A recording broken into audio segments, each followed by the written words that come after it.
Hello friends, कैसे हैं आप लोग। मैं श्रुति रस्तोगी अर्स इंस्टीट्यूट में आपका हार्दिक स्वागत करती हूं। हम पढ़ रहे हैं सीडीपी की क्लास पढ़ा रहे हैं और सीडीपी की क्लास आपकी जो है बहुत ही ज़्यादा इंपॉर्टेंट है क्योंकि सीटेट में इसकी बहुत ही ज़्यादा महत्वपूर्ण योग्यता है क्योंकि 15 क्वेश्चन जो आपके पठन उसके आते हैं और 15 आते हैं पेडागोजी के। तो जो सारे ही सब्जेक्ट हैं आपके उसमें सीडीपी के क्वेश्चन आपके दिए हुए होते हैं 15। ठीक है, जैसे कि संस्कृत भाषा का है आपका संस्कृत भाषा एवं शिक्षा शास्त्र, पर्यावरण का है पर्यावरण अध्ययन एवं शिक्षा शास्त्र, हिंदी का है तो हिंदी भाषा एवं शिक्षा शास्त्र। तो 15 क्वेश्चन आपके भाषा के होते हैं और 15 क्वेश्चन आपके शिक्षा शास्त्र से जुड़े हुए होते हैं। तो शिक्षा शास्त्र में आपका क्या होता है, यही पैटर्न होता है आपका सीडीपी का अधिकतर। ठीक है, तो हम पढ़ रहे थे अधिगम अयोग्यता। तो अधिगम अयोग्यता में हमने पिछली वीडियो में देखा डिस्लेक्सिया के बारे में, जो पढ़ने संबंधी विकार था। अब आज की जो वीडियो है हमारी वह है डिस्ग्राफिया। यह भी एक विकार है, ये लेखन संबंधी विकार है। देखिए, जो पहले हमने डिस्लेक्सिया पढ़ा था तो डिस्लेक्सिया क्या था आपका, इसका संबंध पठन विकार से था। इसमें ग्रसित बालक अक्सर वर्तनीक संबंधी गलतियां करता था। वो टैन को नेट पढ़ता है, डॉग को गॉड पढ़ता है, नाम को मान पढ़ता है, शावक को शाक पढ़ता है, डब्लू को एम पढ़ता है। तो जो इस तरीके से बीमारी होती है वो आती है डिस्लेक्सिया में, जो पठन संबंधी विकार होती है। और फिर आती है आपकी डिस्ग्राफिया। तो जो आज देखेंगे हम डिस्ग्राफिया। जो बच्चे चैनल पे हमारे पहली बार आए हैं, चैनल को सब्सक्राइब जरूर कर लें, लाइक करें या शेयर करें, है ना। तो चलिए देखते हैं डिस्ग्राफिया। डिस्ग्राफिया जो है आपकी अधिगम अक्षमता का वह प्रकार है जो लेखन क्षमता को प्रभावित करता है। वह वर्तनी संबंधी कठिनाई, खराब हस्तलेखन एवं अपने विचारों को लिपिबद्ध करने में कठिनाई के रूप में जाना जाता है। ठीक है, देखिए यहाँ पर बहुत अच्छे से बताया है कि जो डिस्ग्राफिया होता है वह लिखने संबंधी विकार होता है नी। और ये डिस्ग्राफिया जो होता है लिखने संबंधी विकार होता है, डिस्लेक्सिया की तरह होता है, लेकिन ये लिखने में त्रुटि करता है। बोलने में त्रुटि करने वाला होता है डिस्लेक्सिया और लिखने में त्रुटि करने वाला होता है डिस्ग्राफिया। ठीक है, तो बहुत अच्छे से समझिए क्योंकि ये क्वेश्चंस आपके हर बार पेपरों में आते ही आते हैं, है ना। तो डिस्ग्राफिया के लक्षण क्या क्या होते हैं, चलिए लक्षण देख लेते हैं। इसके निम्नलिखित लक्षण है: लिखते समय स्वयं से बातें करना, अशुद्ध वर्तनी एवं अनियमित रूप और आकार वाले अक्षर को लिखना, यानी कि एक अक्षर छोटा बनाना, एक अक्षर बड़ा बनाना, टेढ़ा बेड़ा लिखना, ये होता है अशुद्ध वर्तनी का। और वर्तनी में मात्राओं की गलती करना या शब्दों को उल्टा लिखना। ठीक है, और इस प्रकार की जो लिखने में गलतियाँ होती हैं वो डिस्ग्राफिया के अंतर्गत आती हैं। पठनीय होने पर भी कॉपी करने में अत्यधिक श्रम का प्रयोग करना, यानी पढ़ सही रहे हैं और लिख गलत रहे हैं। ठीक है, लेखन सामग्री पर कमजोर पकड़ या लेखन सामग्री को कागज के बहुत नज़दीक पकड़ना, मतलब इस तरीके से कस के पकड़ के बैठना। ठीक है, अपनी कॉपी को, ठीक है, बहुत नज़दीक से पकड़ना। अपठनीय हस्तलेखन, अपठनीय हस्तलेखन यानी कि ऐसी राइटिंग लिखना कि जो भी कि पढ़ने में कठिनाइयाँ हो।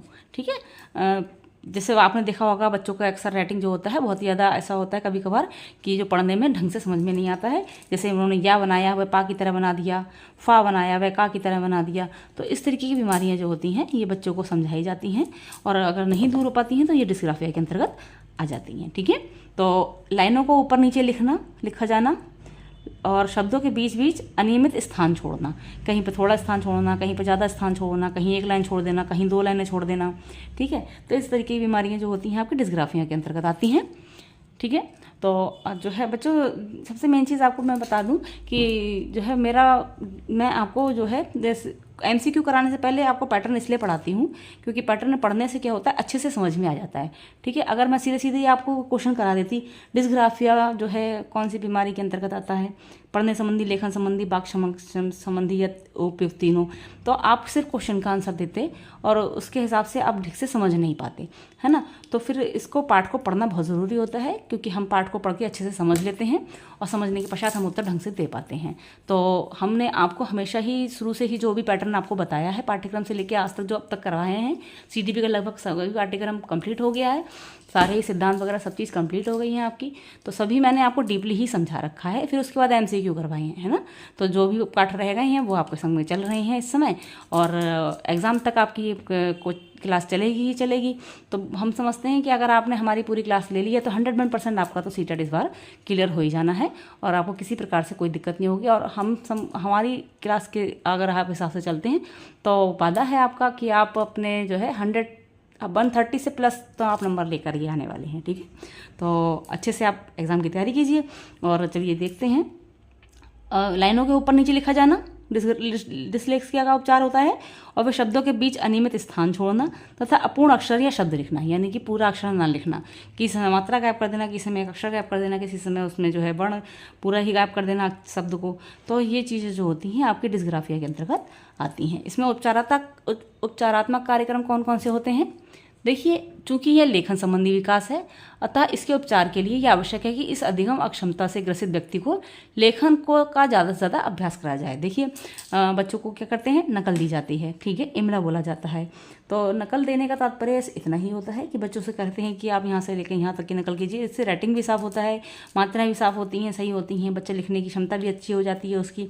और ये बीमारी जो आपकी डिस्ग्राफिया होती है वह भी उसमें भी सुधार आता है। बच्चे जो है आप साफ लिखेंगे तो वो अपठनीय नहीं होगा, लाइनों के ऊपर नीचे नहीं जाएगा, है नहीं है पठनीय। अगर लिखते समय एक से आकार के अक्षर बनेंगे, ठीक है। तो इसके लिए बच्चों को जो है अभ्यास कराया जाता है, ठीक है। डिस्ग्राफिया का सबसे ज़्यादा मेन जो है इलाज यही है कि बच्चों को अभ्यास कराया जाए, क्योंकि जो पढ़ने की क्षमता जो होती है वो तो जो है टेस्ट के द्वारा मालूम करी जाएगी, लेकिन जो लिखने की क्षमता है वो तो बच्चों को जब टेस्ट कराएंगे तो उसको लिखवाएंगे ही ना, है ना। दिमाग का इस्तेमाल उसमें होता है, लेकिन दिमाग का इस्तेमाल बोलने समय में शब्दों को बोलते समय ज़्यादा होता है और लिखते समय बच्चों को सामने देखकर लिखना होता है। तो नेत्रों का जो भी आपका जो कार्य होता है उसको देखकर और अपने सामग्री से जो लिखा है उसको मिलान करना, है ना।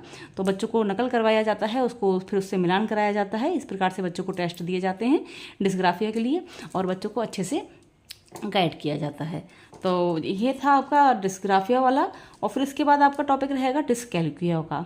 डिस्कैल्कुलिया भी बहुत अच्छा ही बहुत ही बढ़िया टॉपिक है, जो आपके एग्जाम में तो हमेशा ही ये टॉपिक्स आते ही हैं। डिस्लेक्सिया आ गया, डिस्ग्राफिया आ गया, डिस्कैल्कुलिया आ गया, डिस्फेसिया आ गया, या अदरवाइज कोई सा भी आ गया। जब तक मैंने भी 4-5 बार एग्जाम दिए, 5 बार दिया है, 5वीं बार क्लियर हुआ है सीटेट और टेट मिलाकर। तो इसमें हमेशा ही एक क्वेश्चन तो इसका फंसता ही है। देखो, सिद्धांतों का फंसता है और फिर इसका भी फंसता है। बहुत ही ज़्यादा इंपॉर्टेंट है और कोई भी चीज़ आपकी देखिए फटाफट नहीं होने वाली है। आप कहें सिर्फ हमने फार्म भर दिया है, 15 दिन पहले पढ़ाई कर लेंगे, ऐसा कुछ नहीं है। 15 दिन पहले पढ़ाई नहीं करनी है, आपको अभी से पढ़ाई चालू करनी है। तो उम्मीद करते हैं आप क्लास को कंप्लीट लीजिए, पूरा लीजिए और वीडियो स्किप कर लीजिए, है ना। तो जो चैनल पर पहली बार आए हैं चैनल को सब्सक्राइब करें, हमारे साथ जुड़ें, हमारी यूट्यूब फैमिली को जो है बढ़ाएं और हमारे साथ में बने रहें। और कमेंट्स करके ज़रूर बताइए। कमेंट्स करके आप बताएंगे तो हमें मालूम पड़ेगा कि आपको हमारी वीडियो कितनी समझ में आ रही है। और लाइक करें, शेयर करें अपने दोस्तों के साथ। तो बच्चों मिलते हैं आपसे अपनी नेक्स्ट वीडियो में। नेक्स्ट वीडियो हमारी रहेगी डिस्कैल्कुलिया की, जो कि आपका गणितीय कौशल संबंधी विकार है, ठीक है। तब तक के लिए take care and bye bye.